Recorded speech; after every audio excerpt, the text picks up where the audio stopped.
Assalamualaikum warahmatullahi wabarakatuh. Selamat pagi, salam sejahtera bagi kita semua. Teman-teman, apa kabar? Yang di pojok, jomblo apa kabar? Baik ya, alhamdulillah. Luar biasa antusiasnya pada pagi hari ini. Dan saya ucapkan terima kasih kepada para audiens yang sudah hadir pada kesempatan hari ini. Perkenalkan, saya Indah Husna Al-Hidayah yang akan memandu sesi diskusi pada hari ini. Di acara seminar tentang public speaking hari ini, tentu setiap orang punya harapan ingin berbicara lancar kepada orang banyak, ingin lebih percaya diri. Namun, dalam kenyataannya, masih juga ada yang ngeblank, kadang juga nervous, kadang juga masih ada yang grogi dalam berbicara kepada orang banyak. Pertanyaannya adalah, apa saja faktor yang mempengaruhi seseorang itu takut berbicara kepada orang banyak? Kemudian, bagaimana agar kita tampil lebih percaya diri ketika kita dihadapkan oleh banyak orang? Pada kesempatan kali ini, semua itu akan dibahas tuntas oleh kedua narasumber kita yang sangat luar biasa. Pada seminar hari ini, kita sudah punya dua narasumber yang sangat luar biasa. Beliau adalah seorang penyiar radio di Suara Hati Jombang, dan beliau adalah salah seorang MC yang terkenal. Untuk itu, mari kita panggil dengan tepuk tangan yang meriah. Dia adalah Kak Berlian Wildan Indonesia. Terima kasih. Selamat datang Kak Berlian Wildan Indonesia. Dan selanjutnya narasumber kita yang kedua ini juga sangat luar biasa. Beliau adalah salah seorang pemilik dari Radio Persada TV di Lamongan dan juga seorang motivator yang handal. Langsung saja kita panggil Kak Sairin Wasila. Tepuk tangan yang meriah. Selamat datang Kak Sairin. Terima kasih moderator. Baik, kedua narasumber kita sudah hadir di hadapan kita semua. Untuk itu, sesi pertama, narasumber akan memaparkan pembahasannya sekitar 30 menit. Kemudian dilanjut diskusi antara moderator dengan narasumber. Kemudian dilanjut dengan sesi yang ditunggu-tunggu, yakni sesi tanya jawab para peserta. Untuk itu langsung saja saya persilahkan untuk Kak Indo yang akan memberikan materinya tentang bagaimana sih tips untuk menghilangkan rasa grogi dan tidak pede saat menghadapi banyak orang. Untuk Kak Indo saya persilahkan. Assalamualaikum warahmatullahi wabarakatuh. Perkenalkan, nama saya Berlian Wildan Indonesia. Saya di sini selaku narasumber pertama akan menyampaikan materi yang berjudul menjadi seorang pembicara yang percaya diri dan tidak grogi. Oke, di sini saya akan memberikan tips agar menjadi pembicara yang percaya diri dan tidak grogi. Sebenarnya sih banyak ya, akan tetapi saya mengambil satu, yaitu dengan cara menjadi diri sendiri dan tampil natural. Nah, sebelumnya kita mengupas apa sih yang namanya grogi itu. Jadi, namanya grogi itu adalah rasa canggung atau takut berhadapan dengan banyak orang. Jadi, dia kayak ngerasa canggung. Yang namanya canggung itu ya kayak nggak percaya diri berhadapan dengan banyak orang. Nah, itu tadi. Makanya bagaimana triknya, bagaimana tipsnya agar menjadi orang yang tidak canggung dan merasa percaya diri, yaitu dengan cara tampil apa adanya, tampil menjadi diri sendiri, dan tampil natural. Sebelumnya, apa sih menjadi diri sendiri itu seperti apa? Ya, menjadi diri sendiri, bukan menjadi orang lain. Ya, contohnya berbicara sesuai gaya atau gayanya sendiri, natural. Jadi tidak usah meniru pembicaraan dari orang lain. Lah nantinya audiens akan menilai, oh ternyata pembicara ini percaya diri apa adanya dan tidak dibuat-buat. Lah seperti itu, karena dia menampilkannya dengan menggunakan diri sendiri, tidak menjiplak karya atau menjiplak dari orang lain. Saya tahu setiap pembicara itu pasti memiliki idola masing-masing. Saya juga mempunyai idola, mungkin kalian semua juga mempunyai idola. Lah, tapi perlu difahami bahwa siapapun pembicara yang Anda idolakan, jangan sampai membuat Anda menjadi dirinya di saat kalian berhadapan dengan audiens. Jadi kalian itu kayak meniru ya secara bicaranya, kemudian gestur, mimik, bahasa tubuh, semuanya diikuti persis dengan idolanya. Lah, itu jangan sampai, itu tidak akan bagus. Contohnya, pembicara yang handal di Indonesia salah satu contohnya Mario Teguh. Mario Teguh itu kan mempunyai ciri khas ya. Lah, Mario Teguh itu mempunyai ciri khas super sekali, gitu kan.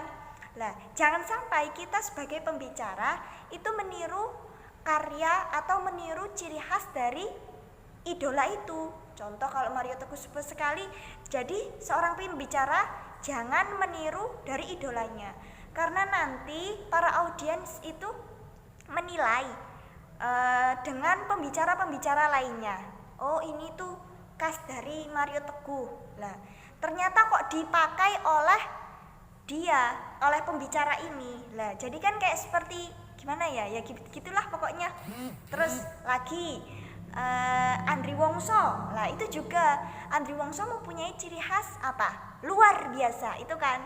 Lah, jangan sampai seorang pembicara ketika berbicara di depan kemudian dia meniru semua yang dia idolakan.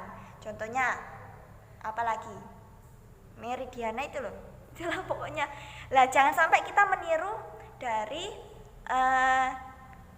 idola itu. Karena apabila kita meniru orang lain, semua meniru kayak gesturnya, mimiknya, gayanya, terus nadanya, bahkan semua busananya pun juga, itu akan menghilangkan jati diri kita. Jadi kayak ya hilang gitu, tidak jadi diri sendiri. Dan ketika kita kayak meniru semua tentang idola kita di hadapan audiens akan menilai, oh orang ini ternyata jiplaan. Jiplaan itu apa?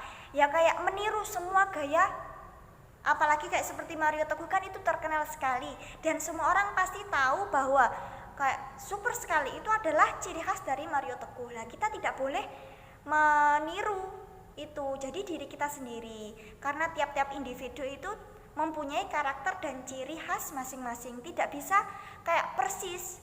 Pasti semua orang berbeda, jadi tampil natural aja, jadi diri sendiri. Nah, ini adalah salah satu sukses dari public speaking. Nah, termasuk itu juga meningkatkan rasa percaya diri kita, tidak meniru gaya-gaya orang lain, akan tetapi ya seperti ini dengan diri kita sendiri. Kalau pengucapannya ya dengan khas kita sendiri, tidak meniru orang lain. Mungkin itu saja penyampaian dari saya. Apabila ada kekurangan, saya mohon maaf yang sebesar-besarnya. Wassalamualaikum warahmatullahi wabarakatuh. Bye bye. Beri tepuk tangan yang meriah untuk Kak Indo yang sangat luar biasa menyampaikan materinya dengan jelas. Untuk selanjutnya, yakni tentang bagaimana sih cara memikat audiens agar tertarik pada kita sebagai seorang public speaking. Nah, untuk itu langsung saja ya kita panggil narasumber kedua kita, Kak Sairin Wasila. Assalamualaikum warahmatullahi wabarakatuh. Perkenalkan, nama saya Sairin Wasilah sebagai narasumber kedua pada diskusi kita kali ini. Saya diamanahi oleh moderator pada hari ini untuk membahas bagaimana cara menarik perhatian audiens ketika kita sedang public speaking. Oke, public speaking jika kita penggal suku katanya maka menjadi dua suku kata, kata yaitu public dan speaking. Public yang artinya masyarakat atau umum, dan speaking yang artinya berbicara. Maka public speaking adalah berbicara di depan umum, atau jika dijabarkan, kemampuan atau teknik untuk berbicara di depan umum. Berbicara di depan umum itu merupakan suatu keterampilan sehingga kemampuan ini lebih banyak ditentukan berdasarkan latihan, praktik, dan pengalaman. Public speaking bukanlah bakat yang hanya didapatkan dari keturunan, melainkan public speaking itu adalah hasil dari proses seseorang dalam menggabungkan informasi, latihan, keberanian, kesempatan, dan pengalaman dalam berbicara. Jadi pada dasarnya setiap orang yang bisa talk atau ngobrol maka bisa speak atau berbicara. Jadi kata bakat itu tidak layak lagi untuk dijadikan sebagai alasan. Di Indonesia sendiri, kemampuan atau keahlian berbicara di depan umum atau public speaking itu merupakan keahlian-keahlian lain yang serupa, masih belum diterima luas sebagai suatu keahlian yang bergengsi bagi individu maupun institusi ataupun instansi. Lain halnya dengan negara lain seperti Amerika Serikat ataupun Singapura, yang mana tidak sedikit waktu dipergunakan manusia atau karyawan, guru, dosen, pemuda, pemuka agama, dan lain-lain untuk berbicara di depan umum. Utamanya adalah konteks karir, profesionalitas, kerja, dan penyampaian informasi. Bahkan banyak terjadi ketika seseorang diminta untuk tampil berbicara di depan umum, yang bersangkutan tidak percaya diri, takut, minder untuk tampil di hadapan orang banyak. Sehingga maksud untuk mentransfer gagasan, pesan, dan informasi tidak berlangsung dengan baik. Pada akhirnya apa yang disampaikan tidak sesuai dengan yang diharapkan. Secara umum, public speaking itu adalah bagian dari ilmu komunikasi. Komunikasi merupakan proses interaksi untuk berhubungan dari satu pihak ke pihak yang lain. Secara teoritis, fungsi komunikasi adalah menciptakan kesadaran, mengubah persepsi, mengubah keyakinan, mengubah sikap, mengingatkan kembali, mendapatkan respon langsung, dan membangun citra. Jadi perlu kiranya ketika kita sedang public speaking, kita harus memperhatikan beberapa hal agar audiens tertarik. Yang pertama, tentang penampilan. Jadi ketika kita sedang melakukan public speaking, kita harus berpakaian yang rapi. Dicontohkan ketika kita sedang seminar kebudayaan atau kenegaraan. Indonesia kaya sekali, bisa kita menggunakan pakaian batik untuk merespon hal tersebut. Jadi penyesuaian dari diskusi, seminar, atau hal-hal yang berhubungan atau interaksi dengan banyak orang tuh, penyesuaian pakaian menjadi hal yang utama. Cara penyampaian yang baik lebih penting daripada yang disampaikan. Orang menyampaikan itu lebih penting daripada caranya. Jadi pakaian yang rapi itu sangat diperlukan. Yang kedua, menyapa. Selanjutnya, pemilihan kosakata yang tepat. Di pemilihan kosakata yang tepat ini tentunya ketika kita menjadi seorang pembicara, kita harus paham siapa sih audiens kita. Ketika kita berada dalam seminar nasional dan kita menjadi pembicara, tentunya di situ kalau bicara tentang seminar nasional pasti banyak orang intelek yang datang. Ada mahasiswa, ada dokter, dan lain sebagainya.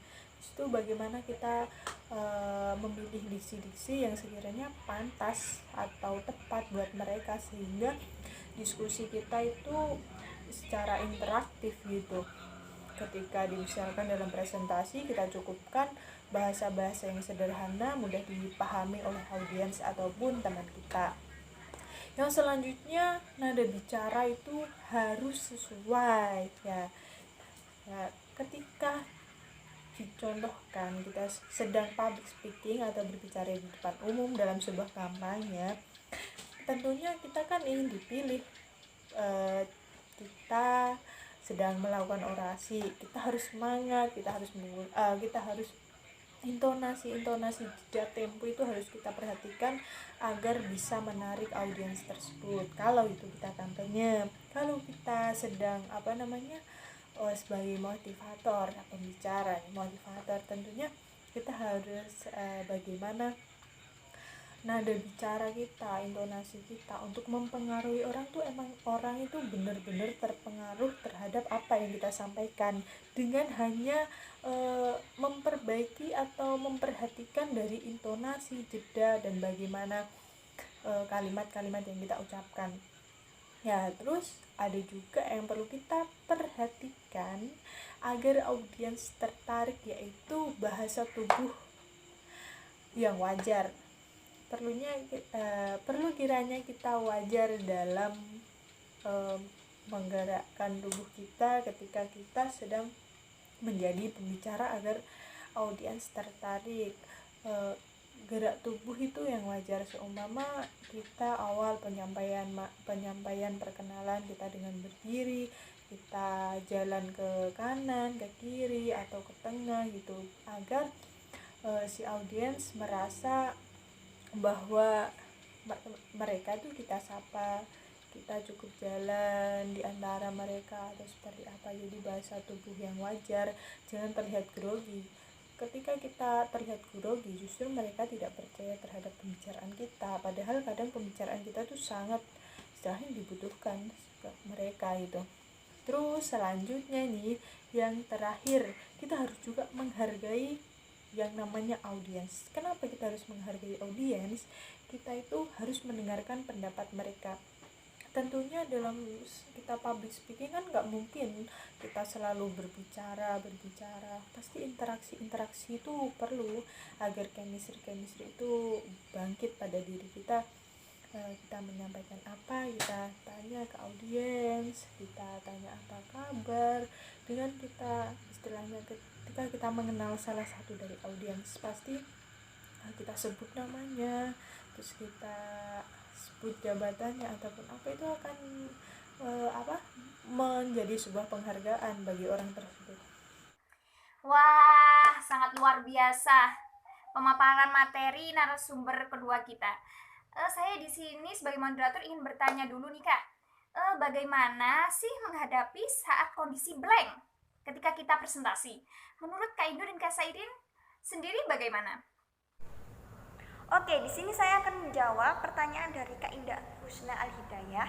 Bagaimana sih caranya mengatasi blank di saat public speaking? Jadi di sini saya akan menyampaikan bagaimana caranya, yaitu ada dua, sebelum terjadinya blank dan sesudah terjadinya blank. Yang pertama adalah sebelum terjadinya blank, yaitu dengan cara yang pertama, mematangkan materi. Bagaimana sih maksudnya mematangkan materi? Jadi sebelum kita menyampaikan materi di depan audiens, di depan banyak orang, kita harus paham betul dengan materi yang akan kita sampaikan. Tapi perlu diingat, di dalam menyampaikan materi kita tidak boleh yang namanya menghafal, akan tetapi kita harus memahami apa isi dari materi tersebut. Bila mana kita hanya menghafal saja, tidak memahami isi materi tersebut, maka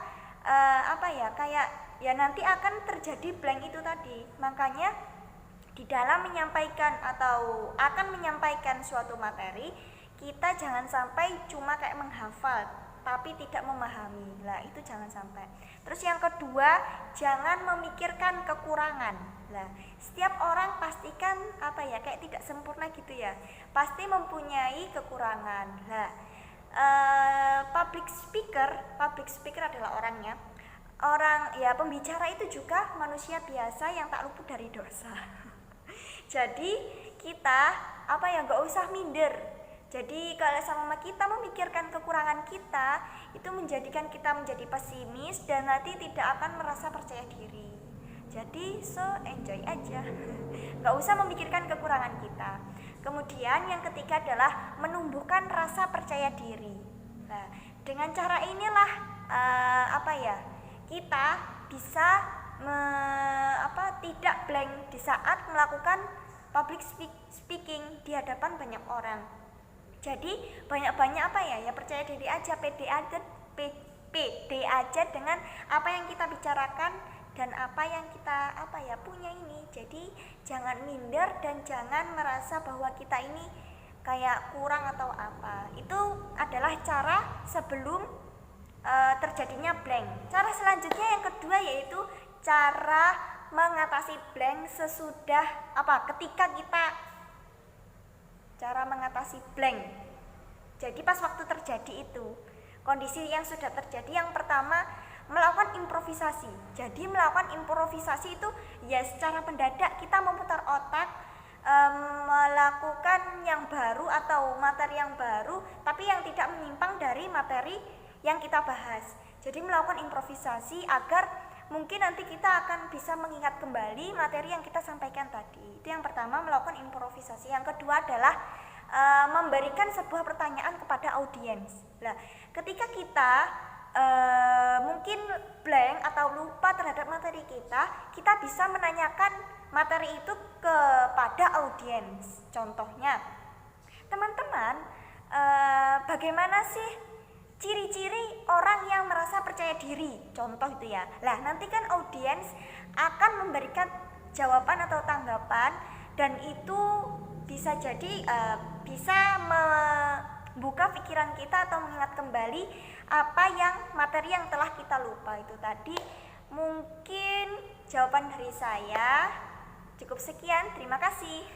Oke, menurut saya ketika kita sedang presentasi tapi kita blank, sedikit pengalaman saja, saya juga pernah melakukan hal tersebut. Hal tersebut terjadi ketika kita tidak siap dalam menyampaikan materi, kita kurang persiapan sehingga blank tersebut datang. Oke, ketika kita blank, kita coba ajak teman-teman nih buat istilahnya ice breaking, atau bahkan ketika kita blank jangan gitu. Kita coba mengulang kalimat atau mengalihkan perhatian audiens. Kita istilahnya refleksi dulu, atau misalnya kita coba memberi pertanyaan kepada si audiens untuk mengalihkan pembicaraan tersebut, sehingga nanti ketika kita sudah ingat kita bisa memulai diskusi lagi. Itu lebih interaktif menurut saya ketika blank gitu. Terima kasih. Wah, jawaban yang sangat luar biasa sekali ini dari Kak Sairin dan Kak Indo. Tips ketika kita ngeblank saat presentasi. Oke, selanjutnya para peserta, sesi ini sangat ditunggu-tunggu oleh kalian semua, yakni sesi tanya jawab. Untuk itu, sesi tanya jawab ini dibagi menjadi 2 termin. 1 termin ada 3 penanya. Silahkan acungkan tangan, sebut nama, sebut dari mana asalnya, terus langsung saja tanyakan apa yang akan Anda tanyakan. No curhat, no basa-basi, langsung to the point. Para peserta yang berbahagia, alhamdulillah rangkaian sesi diskusi pada hari ini terlaksana dengan baik dan lancar. Kita sudah mendapatkan banyak materi yang luar biasa dari kedua narasumber kita. Jadi membahas tentang cara agar kita tidak grogi, juga agar kita bisa menarik minat audiens, agar tertarik pada kita. Mudah-mudahan semua materi tersebut bermanfaat dan menjadi awal yang baik untuk kita agar nantinya bisa menjadi public speaking yang hebat dan luar biasa. Terima kasih untuk kakak-kakak cantik kita narasumber, Kak Indo, Kak Sairin yang sudah membagikan ilmunya. Semoga bermanfaat untuk kita semua.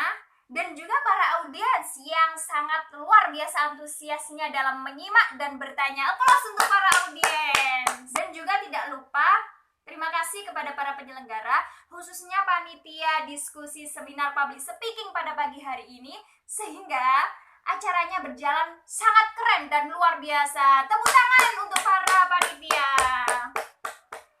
Dan terakhir penutup, saya akan memaparkan sedikit quotes dari kakak narasumber kita, bahwasanya kita sebagai public speaking harus percaya diri, harus optimis, inovatif, kreatif.